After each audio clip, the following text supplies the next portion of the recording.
The Book of Genesis.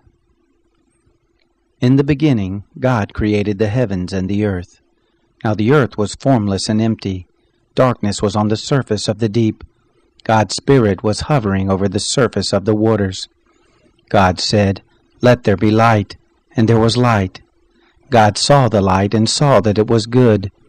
God divided the light from the darkness. God called the light day, and the darkness he called night. There was evening and there was morning, one day. God said, "Let there be an expanse in the midst of the waters, and let it divide the waters from the waters." God made the expanse, and divided the waters which were under the expanse from the waters which were above the expanse, and it was so. God called the expanse sky. There was evening and there was morning, a second day. God said, "Let the waters under the sky be gathered together to one place, and let the dry land appear," and it was so.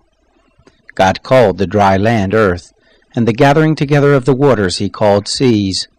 God saw that it was good. God said, "Let the earth put forth grass, herbs yielding seed, and fruit trees bearing fruit after their kind, with its seed in it on the earth," and it was so. The earth brought forth grass, herbs yielding seed after their kind, and trees bearing fruit with its seed in it after their kind, and God saw that it was good. There was evening and there was morning, a third day. God said, "Let there be lights in the expanse of the sky to divide the day from the night, and let them be for signs, and for seasons, and for days and years, and let them be for lights in the expanse of sky to give light on the earth," and it was so.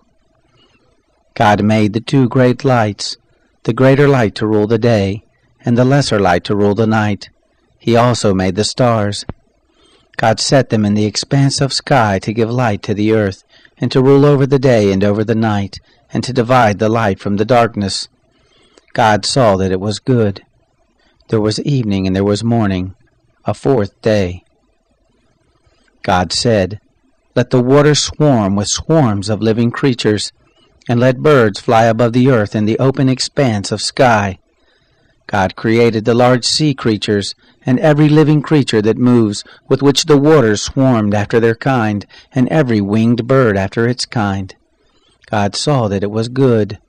God blessed them, saying, "Be fruitful and multiply, and fill the waters and the seas, and let birds multiply on the earth."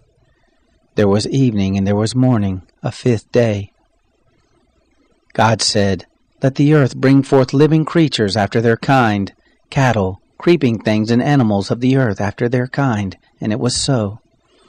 God made the animals of the earth after their kind, and the cattle after their kind, and everything that creeps on the ground after its kind. God saw that it was good.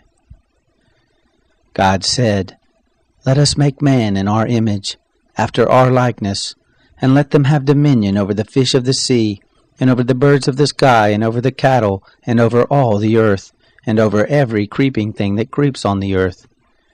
God created man in his own image. In God's image he created him, male and female he created them. God blessed them. God said to them, "Be fruitful, multiply, fill the earth and subdue it. Have dominion over the fish of the sea, over the birds of the sky, and over every living thing that moves on the earth."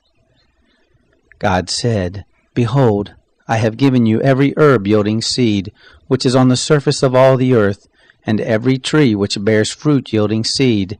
It will be your food. To every animal of the earth, and to every bird of the sky, and to everything that creeps on the earth in which there is life, I have given every green herb for food." And it was so. God saw everything that he had made, and behold, it was very good. There was evening and there was morning, the sixth day.